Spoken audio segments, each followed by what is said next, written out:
hour to really dive in to monetary theory and monetary policy. We have a very distinguished group that we're going to be hearing from. Warren Mosler is an American economist, a broker, and a true insider in monetary operations. He currently serves as co-founder of the Citizen for Full Employment and Price Stability at UMKC, and more importantly, he really is considered to be one of the founders of what we now know as modern monetary theory. Warren, welcome to the program. Thank you, and good to be here. And next, we'll be hearing from Sue Peters. Sue is a member of the Green Party as well as an instrumental figure in the American Monetary Institute. Sue spent 35 years working in technology on Wall Street, and currently she is an advocate and a real leader in advocating for the Green Party's current plank on monetary policy, which they call greening the dollar. Sue, welcome to Democracy in Action. Great to be here. And lastly, we'll be hearing from Walt McCree, who is chairman of the board of Public Banking Institute. He also serves as the executive director on PBI. He has a background in media and communication strategies. Walt, welcome. Hi, David. Good to be here. So, folks, what we're going to do is actually give each of our three distinguished guests an opportunity to really go deep. And by that, I mean I'm literally going to give each of them 10 uninterrupted minutes to basically talk to us to help us understand their understanding of monetary theory and what they're advocating. I'll then do a very short bit of clarifying questions with each of them, and then so that'll take about 30 minutes, and then we'll just open it up for questions between themselves, but also you. Technical producer Michael O'Neill is standing by, ready to harvest your questions or comments if they are interesting, provocative, and move the conversation along on the comment section.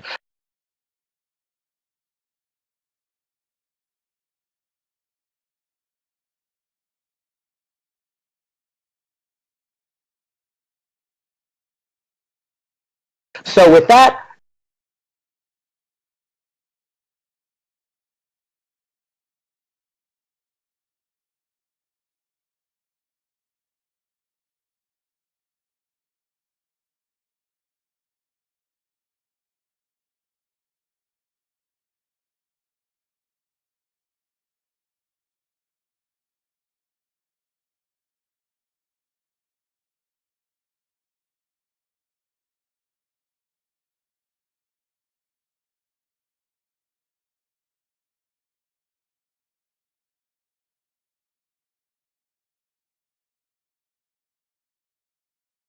wasting no further time, Warren Mosler, 10 minutes. Tell us about modern monetary theory. Getting at is that the monetary system itself is not the problem. The problem is how we're operating it and what we're doing with it.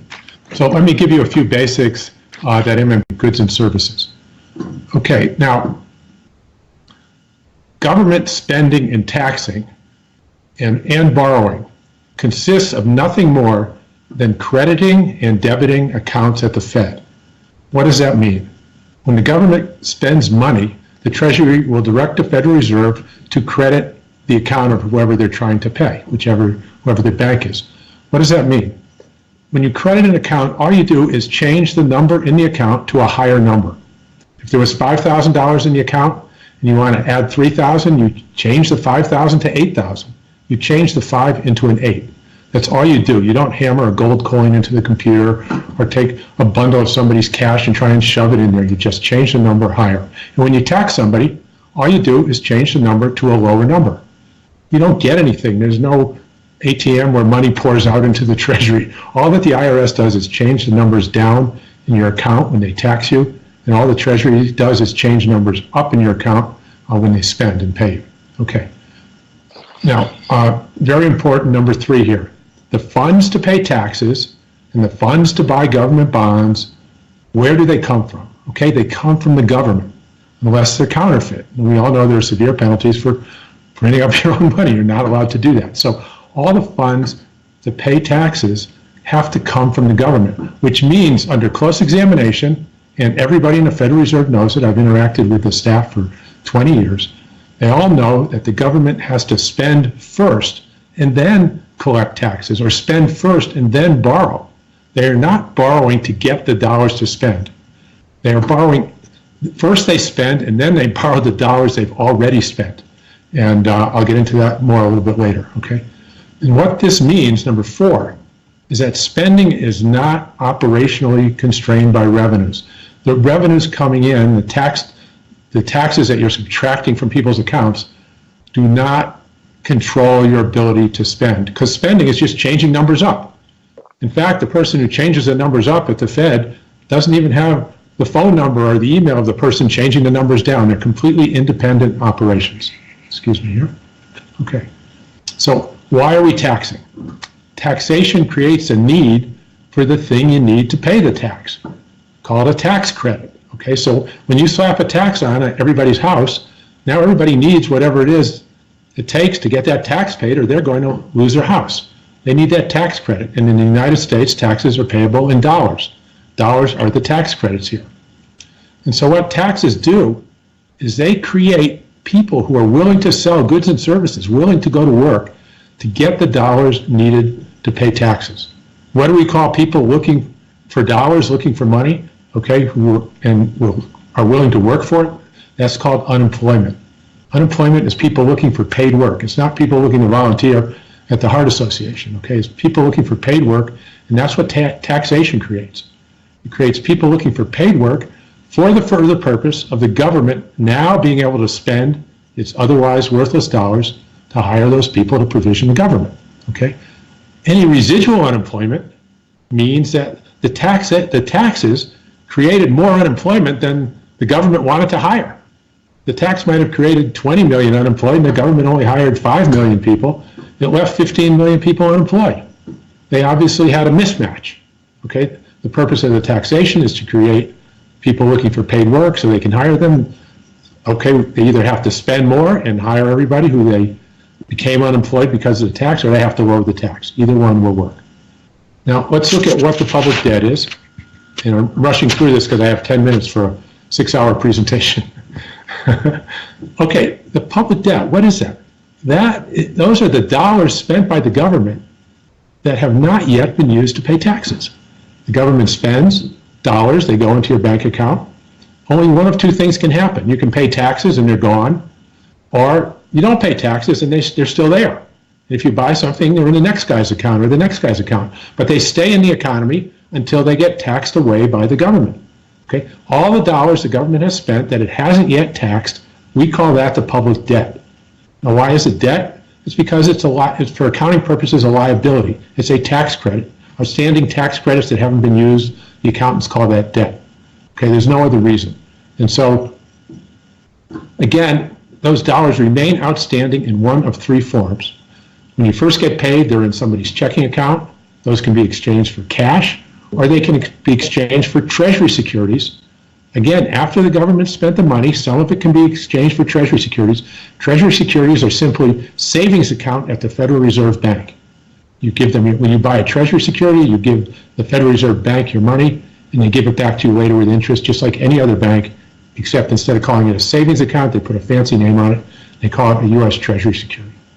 And how are treasury securities paid off? And they are, like 45 or 50 billion every month.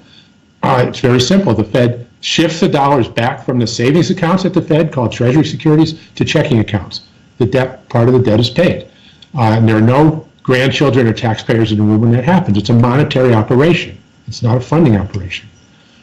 Okay? Now, as for interest rates, the Federal Reserve is the only supplier of dollars to its member banks' accounts. Okay? So the policy rates are set by the Fed. Only the Fed can make debits and credits on its own books. Nobody can sneak in at night and do that. Now, my proposals that follow from this will tell you what this all means. Number one, I proposed a full payroll tax holiday. Simply eliminate FICA. That gives, it's a highly regressive, punishing tax. It shouldn't be let stand by any progressive. And it gives the average family an extra $600 or $700 a month in take-home pay. You stop taking that money out of their pay so that they can live a normal life and they can afford to buy the products that they make. Second, a transition job, federally funded, for anyone willing and able to work. Why? To promote the transition from unemployment to private sector employment. The economy is going to be growing. We want the unemployed to get jobs. Private sector does not like to hire people who aren't working. They only like to hire people who are already working. This creates that environment to shift people from unemployment to the private sector. I propose increasing Social Security to a minimum of $2,000 a month so that older people can live in dignity. And there's no moral hazard with that. It's not like people won't work when they're younger if they think they can get $2,000 when they're 70 years old. I propose a permanent zero rate policy from the Fed. The Federal Reserve sets interest rates. It's been zero, near zero, or zero for a while. Japan's been zero for 25 years. Just leave it there. With a zero rate policy, there is no interest on government debt. It's the same as any of the, functionally, it gets you to the same place of the other monetary policies. And I wouldn't let the Treasury issue any securities longer than 3 months. You got about 2 minutes. Got about 2 minutes, Warren. Okay. Full deposit insurance in all Fed member banks. There's no reason not to have all deposits fully insured. That's left over from gold standard days. The Fed should provide guaranteed bank liquidity at the policy rate of zero to all member banks. There's no reason to have an interbank market and support that whole cottage industry of traders. It serves no public purpose. More importantly, banks can only do what regulation says they can do. Right now, we tell banks what they can't do. And they always find some new thing that we haven't thought of. That's backwards. You tell banks what they can do, you limit it to what serves public purpose, and leave it at that, and you won't have the troubles we have today. And lastly, I'm going to say federally insured pensions can only invest in Fed liabilities, Treasury securities, cash, and not in the stock market. And these proposals to eliminate Treasury securities and eliminate all this, maybe half or 2/3 of the stock market activity, eliminates a large amount of the sources of the income inequality we've seen in the last several years. I feel it's best to eliminate the income at source. In 10 minutes, but the reality is, Warren, that none of us get a chance whenever we're trying to talk to actual people on the ground, and we get to say, okay, stop, here's my PowerPoint presentation. I want to see if I am understanding this, though, like at its core. Are you saying that federal spending is not a function of tax revenue coming in? Is that? It's not constrained by tax revenue. They're just crediting accounts. They're just changing the number. Chairman Bernanke was asked, where did the dollars come from for the bank bailouts? Was it taxpayer money? He said, no, we just used a computer to mark up the balances in their account. That's where all dollars come from. There is no other place. Now, that doesn't mean I'm proposing you can spend unlimited amounts of money without other consequences.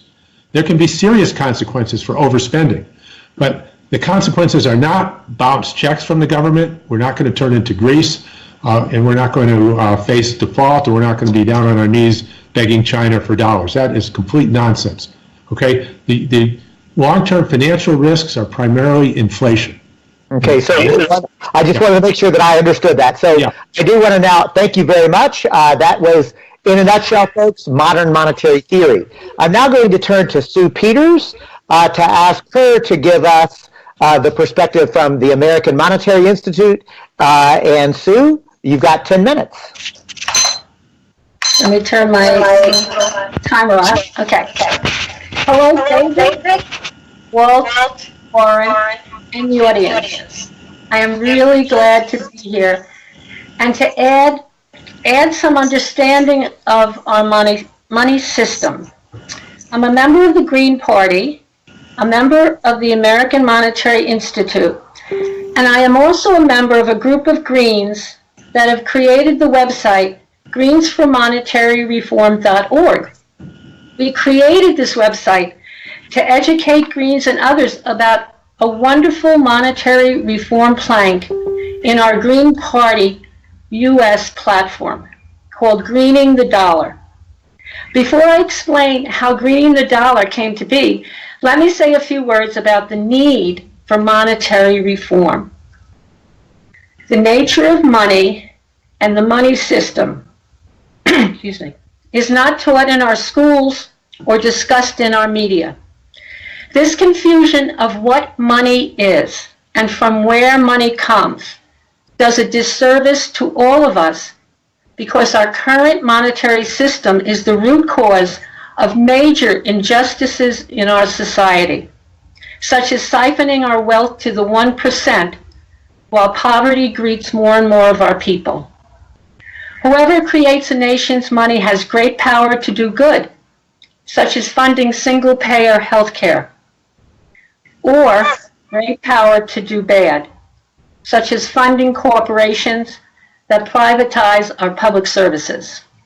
In sum, the privilege to create a nation's money bestows great wealth and political power. To understand the effects of the monetary system, one needs to look at history. It is only over time that these effects can be seen. Our story, the story of American money, begins in England in 1694. At that time, William III was on the British throne. He had come from Holland, and he wanted to fight a war to protect his ancestral country, but there wasn't enough money. How was he going to get enough money for his war? Well, at this point, some very influential people entered a bill into Parliament, which included a charter for a private corporation called a bank. This bank to be called the Bank of England. According to the charter, the bank would loan gold and silver worth £1.2 million to the king at 8% interest.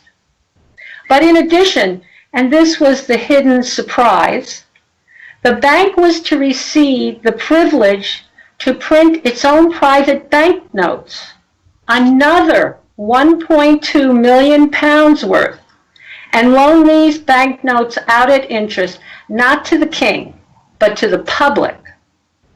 The private banknotes were to circulate as money and be accepted for government payments. Well, the bill passed. The king got his war.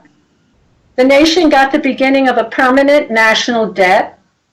And the bankers got the privilege to create private bank money and loan it at interest to the public.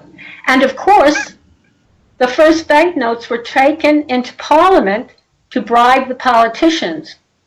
Because you see, Parliament was the only institution that could change the law and take away the bank's privilege to create their money. Slowly over time, the private banks created more and more of the nation's money. First as banknotes, then as accounting entries in checking accounts, all as loans to the public with interest. Slowly over time, the debts of the government and citizens grew and grew. Slowly, the ability of the government to meet the needs of the people was less and less. And slowly, the wealth of the country concentrated in the banks and the powerful corporations they funded. The American colonies, however, rejected this system of private bank money. They refused to charter private banks. All 13 colonies issued sovereign public money direct from their colonial legislatures. The colonies prospered as their public money circulated, encouraging trade, crafts, and farming. But Parliament, under the control of the powerful Bank of England, outlawed the colonial sovereign public money, first in 1751, and then the harshest law in 1763. Benjamin Franklin claimed that within 1 year, the colonies were filled with unemployment and beggars just like in England. The result was our Revolutionary War. We won that war. Our Constitution, under Article 1, Section 8, gave Congress the power to create our money. However, a political war continued throughout the 1800s. The most important national issue was the money question, public versus private creation of the money supply. But in 1913, the Federal Reserve Law was passed.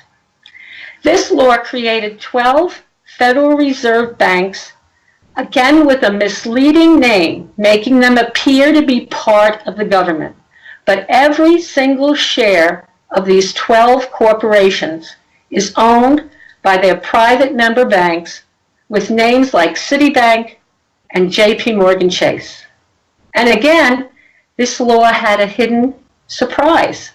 The privilege and responsibility for creating our nation's money was handed over by Congress to these same member commercial banks and their private bank money.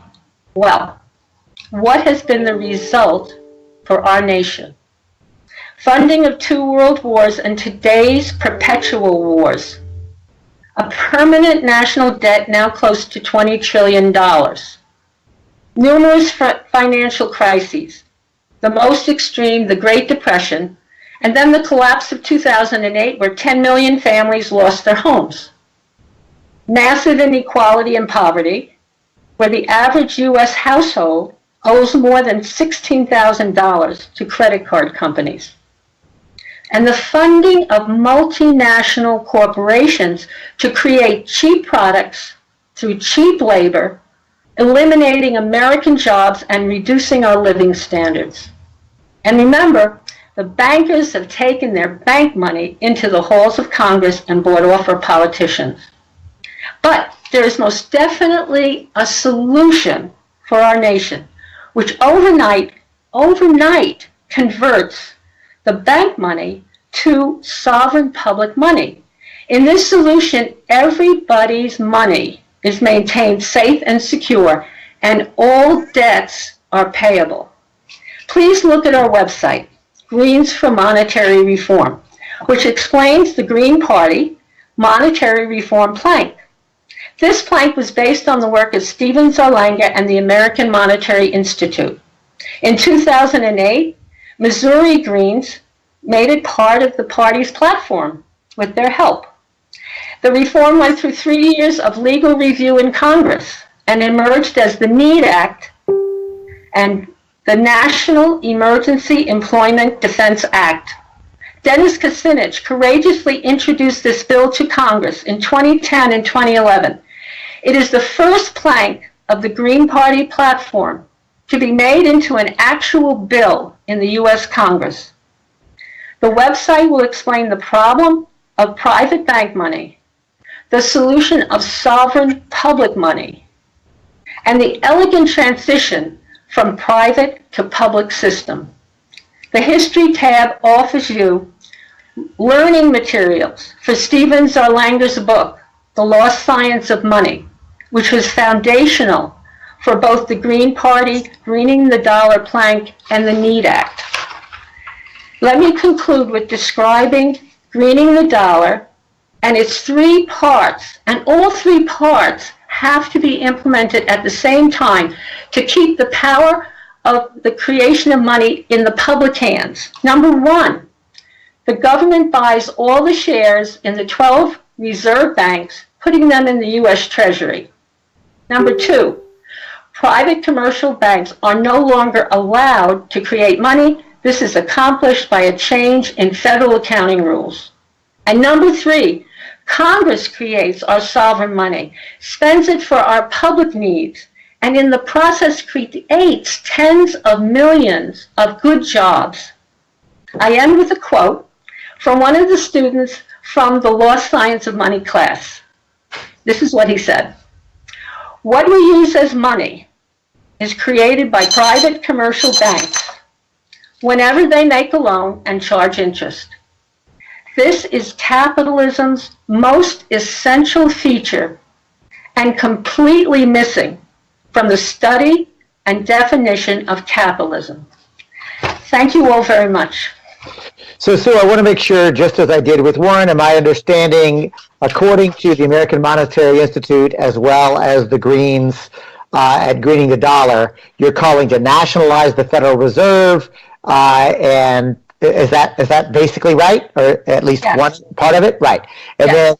then, so this notion of, and I want to make sure you're saying end bank creation of money in its entirety. Is that right? Yes. All right. And then the third plank, would you say that again, just in your own words, rather than just read it off? The national government issues, the Congress will issue all the new money, all of sovereign money.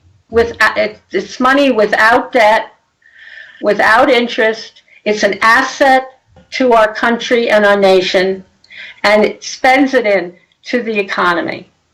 Okay, so thanks. I know that we're going to get into some deeper discourse and discussion as the American Monetary Institute versus the modern monetary theory and the big picture. But Walt, I wanted to bring in Public Banking Institute because it seems to me like this is a concrete sort of thing that I know lots of Greens and lots of progressives are working on right now. So it felt like, rather than be merely theoretical, and I think theory is very important, but I also wanted to put something very concrete that actually seems like it's got some legs. So Walt McCree of the Public Banking Institute, in 10 minutes, tell us about PBI and what public banks are.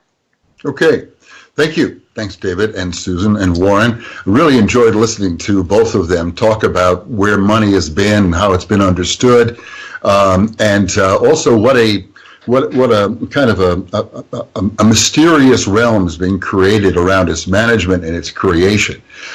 Susan mentioned an interesting bit of history about our American history, about where banking, how it got integrated into our economy, and also how it controls our government. And that franchise is really what the public banking movement is about. That is to say that we're looking at having, want to create banks that are owned by the public, that have the ability to do the magic of banking, leveraging and creating credit, just as banks do in the course of their commercial activity every day. So the public banking movement is about 7 years old. It was started basically from Ellen Brown, who wrote the book Web of Debt, which was a bestseller. And people started to learn some of the things that were just reported about how the banking system works. And it was a real eye-opener that banks were really making this stuff up. And basically the bottom line was, well, gee, if they're making it up, why can't we? You know, why is it that private companies have been given this franchise? Well, the practice of public banking, or the institution of public banks, goes back hundreds of years. There's only one in the U.S. right now. Of course, that's in North Dakota, as you may well know. But going back a couple of hundred years, as Sue said, the Quakers in Philadelphia and the Massachusetts colonists in the late 17th century, they all had their own community-based credit issuing institutions that really vitalized and made those economies stand out.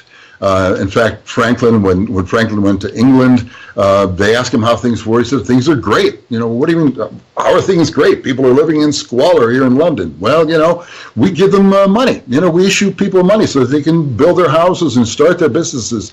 And it's like, what? You can't do that. You'll get your money from us, you know. You'll get your money from us and you'll pay us for it. Well, that's the situation that we have in the U.S. now. That we are beholden to a system of debt, really an institutionalized deception about where money comes from, and managed by institutions that we really haven't had the nerve to challenge. So Ellen's work has been, I think, very important in bringing that forward. Around the world, even though it's only one public bank in the U.S. at the moment, public banks hold about 25 to 40% of the world's assets in little places like Russia, China, India, Brazil, Japan, etc., etc. They're all over the place. And most notably in Germany, where for the past 200 years, one of the most vibrant parts of their economy is a group of community banks, not owned by the government, but owned by the communities, called the Sparkassen. And the Sparkassen banks are just rocking in terms of making those economies, providing those economies with affordable credit and being able to move business on there. This is what we're doing at the Public Banking Institute, the purpose of which is to create new city, county, and state publicly owned banks to be able to finance ourselves, to keep our money at home. As Sue illustrated with how the Bank of England got started, you know, going to somebody to borrow money is costly, and that's their franchise. They're getting rich by giving us money at interest, and of course, interest is in that category of usury, which for thousands of years has been castigated and really, in some cases, considered sinful by some of the church bodies. But the idea that money could be instead a utility that would be of service instead of a commodity which could be profitized is really is the trend that we're moving toward now.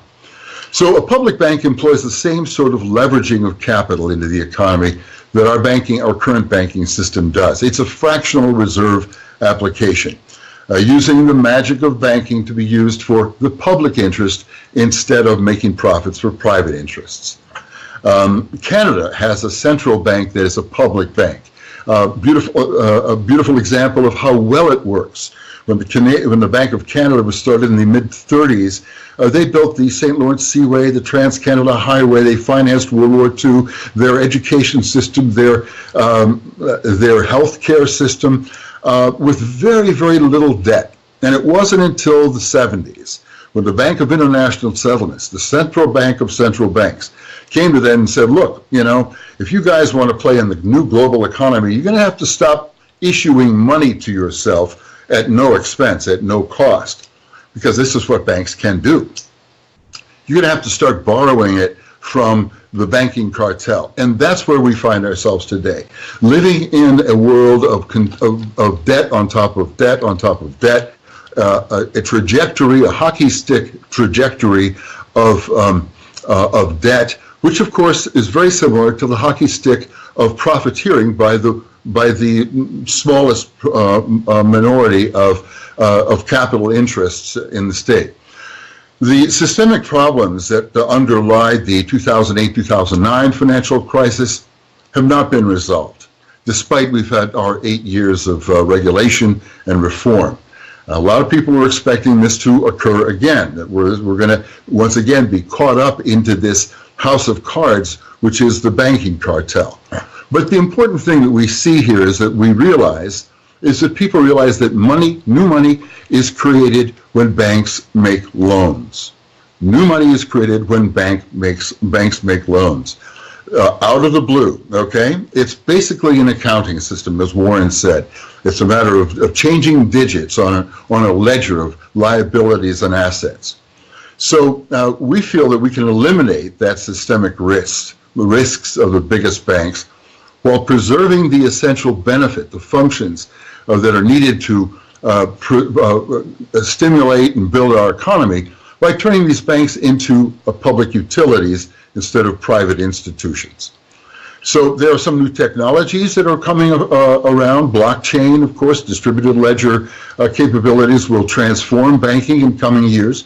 There will be less and less reliance on these big banks necessarily. We can actually look at the idea of creating credit between ourselves. Of course, that's how flexible, I should say, how potent the banking franchise is.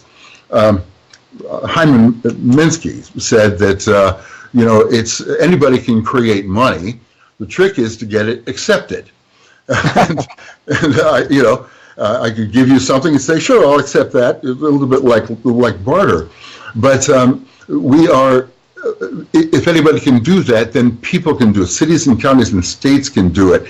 And they can do it based on the equity, leveraging the equity and the assets that these institutions or these organizations, cities, counties, and states have. Considerable wealth is untapped and unused by the public. So this is what we're up to here.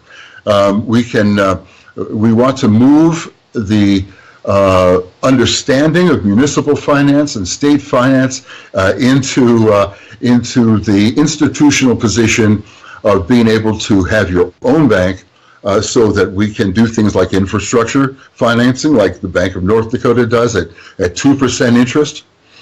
50% of the cost of infrastructure is private financing. Well, if the Bank of North Dakota can build a school or lend money at 2%, then so can the rest of America. Not only saving a great deal of money in the cost of the money that we need, but also investing in ourselves. Actually, literally breaking the cycle of debt and taxes, debt and more taxes and more debt.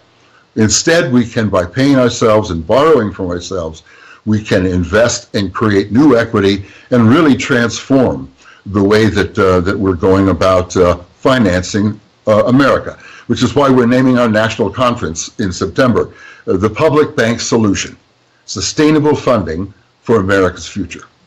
So, Walt, I just want to make sure that I understood a comment that you made. Are you saying that 50% of the, quote, cost of all public infrastructure projects are merely financing, just literally borrowing for the privilege of having money? Yeah, so exactly. If I'm understanding your argument correctly, yeah. A city public bank doing a city infrastructure project just saved 50% of the cost. Yes. Okay. Yeah. That's kind of on an average, you know. But Margaret Kennedy, who was an economist in Germany, said about 40% of everything that we own is of the price of everything we own is finance, is interest. So it's the cost of finance that has raised the cost of our living, and that's really the boogeyman. So I got to say to all three of you, we have a very large audience. It's a very robust audience. There are questions coming in fast and furious. I want to get to those, but I'm going to give each of you an opportunity, starting Warren, Sue, and then Walt. If there is either a comment or a question that you'd like to direct, please be short and concise. I'll give that opportunity, and then I'm going to circle back around to some of these questions and comments coming in. So, and if you feel like you just want to go right to the audience, we can do that. But I'll give you this opportunity, Warren. Let me just zero in on one thing, and I could do the same with many of these parts. And I want to say I support all the core values of the Green Party. Okay, I'm here to try and help this move along. But when I hear this thing come over and over again about the Fed being private, it's absolute nonsense. It's fully controlled by the Federal Reserve Act. You know, the chairman's appointed by Congress. Chairman Bernanke said, look, I take my marching orders from Congress. All their profits are turned over to the Treasury. You know, there's nothing private about it. Now, there are what are called shares, and I used to be a shareholder when I owned a small bank. And as a shareholder, it was nothing more than a deposit at the Federal Reserve Bank. I had $100,000 worth of shares. They had my money. They paid me 6% interest at the time. They never called me to talk about bank policy or monetary policy, nor did they call any other bank. There are a few $1 million worth of deposits at the Fed that are called shares from something that happened a long time ago that's no longer applicable, and there's just absolutely nothing private about the banks. Now, let me just give you one more thing on that. You're going to have to be very brief because we're going to give everybody a chance. They have to be federally chartered, or they can't operate. They have their funding because of deposit insurance is federal funding. Okay, the Federal Reserve Act regulates every loan they make. I had a bank, the regulators would come in and examine every loan we made. And if they didn't like it, they would put severe penalties on us. They regulate their capital and tell you what it has to be, all the asset quality, the management. They can come in and change the management. If they didn't like what our bank president or treasurer was doing, they'd change it. If they didn't like the way our earnings were going, they would make changes. They controlled our liquidity. They would not let us lend long and borrow short or whatever they wanted. They controlled every single aspect of the bank. They gave us the ability to price the risk. We could set the rate for the loans we accepted, you know, and that was it. So it's much like the military. Okay, you control everything, but you let the soldier aim before he shoots, and he has a little bit of leeway, but basically he's totally controlled by the federal government. So this whole idea of this privateness is, you know, it's disappointing to hear it because that's not the core problem right now. The core problem is the total failure of government regulation of their own banking system and their own asset they've set up for public purpose and haven't followed through with. So, Sue, I'm going to go to you. You've had a chance to hear from both Walt and Warren. Any comment or question before we turn it over to the audience? Well, every single share of all 12 regional Federal Reserve banks are owned by the member banks. It's in the Federal Reserve law. They're the only ones who can own the shares.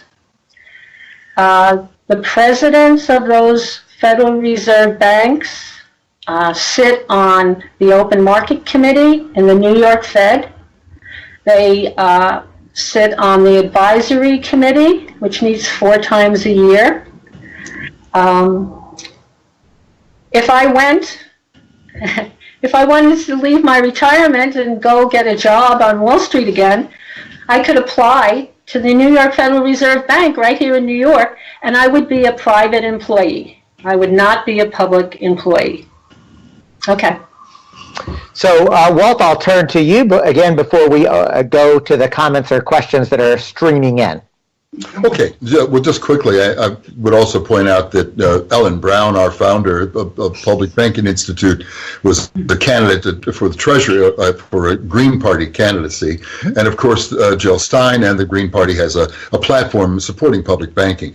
But Sue, I would ask you, you had mentioned that in your theory, AMI theory talks about having Congress determine how much money is in the cycle or is in the system. How do you expect that to be able to reflect the dynamism of the economy when it needs more money and it has to go through a political chicane to be able to get it created? Well, I hope I didn't say that Congress would decide how much money is out there, because Congress is deciding how much money they want to spend and to who to give it to, right? But in the Greening the Dollar reform, in the NEED Act reform, there is the current board in Washington, which is not a bank, there's no money there, it's just people. That board is dissolved, and a monetary authority in the U.S. Treasury, and in the law, the NEED Act, this monetary authority is totally independent of the treasurer of the U.S. This monetary authority, their goal is simply to monitor the money supply. They want to know that it is not inflationary, it's not deflationary. So any time that Congress passes a bill and authorizes the spending of sovereign money, they have to go and pass the monetary authority. So that's the check and balance. So let me now just go directly to some of the comments and questions. Howard Switzer asks, and this is to you, Warren, how does monetary theory propose to change our macroeconomic reality? Okay, so the proposals I went through changes the macroeconomic reality. And let me add that, as a Green Party supporter, I see unemployment as a major cause of environmental degradation. Okay, people do things to the environment for money because of unemployment, because they need the money. Once you create an economy, a society where there are good paying jobs for everybody, willing and able to work, you take away that whole motivation to destroy the environment. Nobody's going to do that if they're got a good job with good pay and don't have to do it. So thanks for that. So I want to turn to Mark Beckman, who says, understanding modern Marxist theory is critical to the Green New Deal, which of course is the linchpin for the Stein-Barak campaign and it's sold to the Green Party's platform. Critical of what? I'm sorry? For the Green New Deal, which was the centerpiece of the Stein-Barak campaign, as well as the Green Party's platform. Yeah. Marcus goes on to say, we simply can't tax enough to pay for it. I'm wondering, to all of you, does that sound right to you, the Green New Deal, and how to fund it? And just reflect on what you heard from Marcus. Again, I'll give each of you an opportunity for a short response. Right. Well, the way I would do it, I'm proposing is to use ordinary deficit spending combined with a permanent zero rate policy and the Treasury being limited to 3-month bills. Now that sounds technical, but what that does is it accomplishes exactly, it's functionally identical to what they're trying to accomplish by these other things that don't have actual operational existence. So we can do this, we can move forward under the current institutional structure by doing those three simple things, and that's why I support them. It'll get us from here to there tomorrow. It doesn't require these optical illusions. It's like, we don't have to. It's like saying we want to, repeal. We want to save energy by repealing the law of gravity. Well, it's semantically incorrect. The Fed is already privately owned. Yes, there are shareholders, but they're not normal shareholders. They're the same as bondholders. They're the same as bank depositors. There's nothing more to them. I own the shares. I know it. So anyway, I'll move on. Yeah, again, it's a complex conversation, and there's a lot here. And I promise I would like to have each one of you back on my program that I do weekly to really go deep one-on-one with you. Sue, the Green New Deal, you want to reflect on that as a Green Party member? I know you're familiar with it. Right, and I didn't quite understand the question, David, because there was an echo. So can you repeat it? Sure. So Marcus just said that he thought that understanding modern monetary theory was critical to being able to implement the Green New Deal. We simply can't tax enough to pay for it. Right. Well, the greening the dollar plank, which is the NEED Act, right? The sovereign money that would be created by the federal government and spent could be directed to whatever the Green New Deal wants. That's number one. Number two, there is, I don't know if I should get into this. It's deep inside. Only you could do it succinctly. No, I can't. Fair enough. So that's sovereign money. It's like our colonial sovereign money. The colonies spent it in. They built bridges. They gave. They built a market for the farmers. We could take our sovereign money. We could give people health care, single payer health care. We could give people Social Security that they wouldn't have to worry about it going away. These are just basic things that a sovereign money can give to its people, and it has in the history of the world. That's why Stephen's book is so phenomenal, because you go back in history and you see how sovereign public money meant a good life for the people in those countries throughout the history of the world when it was used. So I will tell you just very quickly before I go to you, Walt, that Gregory Paul Smith says sovereign public money is vested in Congress. Sue is absolutely right about that. So, Walt, I want to get you to the Green New Deal and the sort of the financing of it and how you see a public bank playing into that.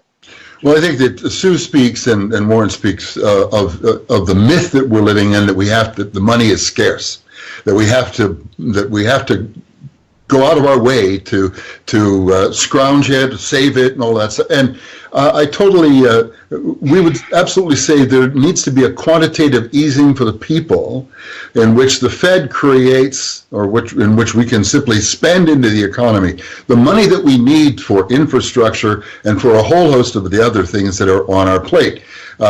Creating money out of nothing it's a ledger exercise. It's an accounting exercise. So municipalities are also in a position where they can, within the framework and within the context of assets, liabilities, and balancing, able to extend to themselves the credits that they need to get the work done, and they pay themselves for it. So absolutely, the Green New Deal, call it what you like. We have a lot of work here to do that we can afford to pay for simply by issuing it into existence and by spending it into existence. I want to go to Brian Davis, who says that there is a bill in Congress now to eliminate the Senior Citizens Employment Program, and he's wondering if any of you have any thoughts on that. I'll be candid, I don't know what that is, so I could not answer it, but if I'll just start with you, Warren, and run through you all. The Senior Citizens Employment Program being eliminated, how do you as a MMT advocate feel about that? Let me just take 15 seconds and say sovereign money, quantitative easing for the people, public banking. It's all functionally identical to ordinary deficit spending. There is no difference when you get down to the debits and credits. And that's what MMT is all about. We've already got this. We just have to understand how what we have works and use it for exactly the purpose they're talking about. Now, in terms of senior citizens, by the way, Warren. yeah, I don't know the specific law, so I can't comment. I got to tell you, an excellent use of 15 seconds. Sue. I'm not familiar with the law. Walt? Well, I would just throw in, I think it's ridiculous that we're cutting out benefits for human beings, for the citizens of the country, when we're not scarcity. We don't have to have austerity. The myth of scarcity is part of what's happening in this revolution. There's plenty of money, there's plenty of resources for us to get what we need. We're not short of the ability to do that. You know, I will say again, like, I followed each of you, I think, whenever you were speaking. I know that there's some disagreements here that I think is sort of beyond me, but one of the things that I think that I come away with is a real a confirmation of what I've heard and I've always sort of known, and that is money is a construct. Like, we're just creating this idea. And it does seem to me that there is something very powerful about the need to engage in genuine political education about just how much power we, the people, are supposed to have over this construct of money and how it is actually constructed and therefore utilized. And again, like, the differences, I think, are I'm not trying to paper over them. I'm saying that there is something that I think that all three of you are moving in the same direction, even if there are some pretty profound differences as well. I do want to get to Harrison Schultz, who asks, the NEED Act is based on empirical historical research as opposed to vague jargon-laden theory. Would it be easier to bring back the U.S. Post Office banking system rather than create new financial institutions? So it feels like that's really to Warren and to you, Walt, in different ways. So I'll ask you, Warren, to reflect or comment on that comment/question. Okay, so we already have the commercial banking system, which are all Fed members, Fed charters, and fully subject to congressional will in the Federal Reserve Act. And if there's something about them that we don't like, that we'd like to see changed to make it, you can just do it. Congress can just do it. Now, to assign the job to the post office rather than the banks that are already there, to me, that's just inefficient. We can already change the way the banks are doing business at will. Walt? I would disagree only in the sense that the community banks, private banks, are there to make a profit for shareholders, and that's fine. And community banks and credit unions both are really, really critical for our local economy. So I'm not putting banks down at all. The aspect of private ownership is what we're really talking about when we talk about having to borrow from private capital for our public needs, for infrastructure and so forth. So, but the Postal Service is a terrific spot for banking to take place, especially for people. About 25% of the people don't have banking relationships. I think it's even more than that. And all over the world, postal banks play important, critical roles in local economies. So we're absolutely in support of that. In fact, PBI was at the forefront of helping to move that forward a number of years ago. So we hope very much that the Postal Service will be able to recoup or recover that service that it had up until about, I think, 1964, somewhere in that vicinity. So a couple of comments and then a question. Don Neptune Adams writes in, yes, with an exclamation point. Turn the banks into public utilities. So really, I think an attaboy, way to go to you, Walt, I think. Then we also have a question that Michael Zubas asks, how would credit unions work in the new banking system, in a public banking system? What's the difference, like, what role do you see for credit unions? Well, both community banks and credit unions serve a specific audience and a specific, typically geographical, but not always, area in which they're engaged with lending credit into the local economy. The public bank model is a little like that, except that it's on a governmental level, where that all the, as in North Dakota, all of the tax money, the revenues that are acquired go into are deposited into the public's bank, and that bank then leverages its capital and leverages its capital to get things done that the public wants to get done, not individuals. So if you want to buy a house, or you want to start a business, or get a car, the community banks and credit unions are on the front line for that. Our modeling for the public bank is that a local public bank would partner with these local financial institutions to make the economy work, the local economy more robust, more resilient, and also to make a credit more affordable. As in North Dakota, again, students can get loans there for 1.75% interest on an adjustable basis. There are special programs managed through the credit unions and community banks to stimulate small businesses.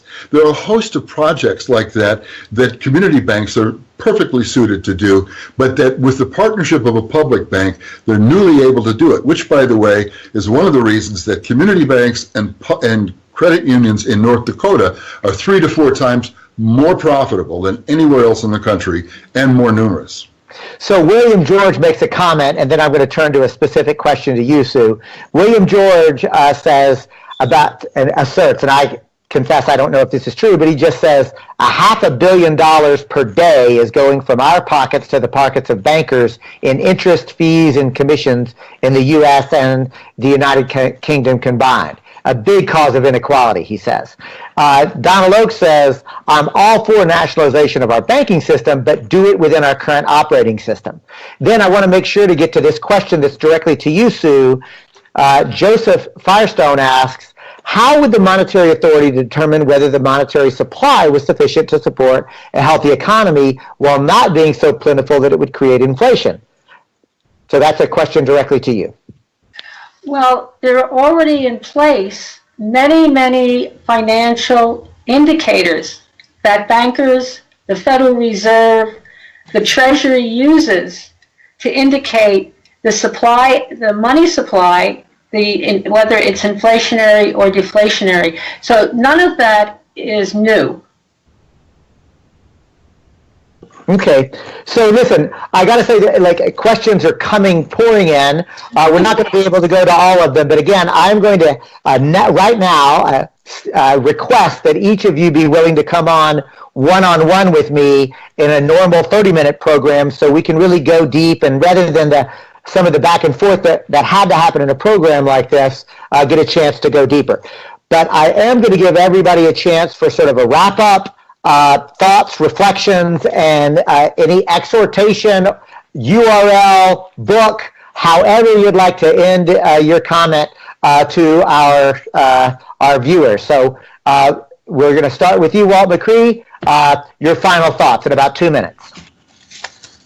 Well, I think we're living in a very exciting time. This is really a pivotal, sort of a revolutionary moment where people have suddenly looked behind the curtain of the fraud, if you will, or the game of banking. We see that there's really nothing there, that we've handed all of this power over to a bunch of private interests who have been taking us over the coals for decades, actually hundreds and hundreds of years. Well, now we've realized that, and I think in some ways the public banking movement is a second American Revolution, where we're taking the power back into the hands of the people by being able to get, by accessing the franchise for the public interest.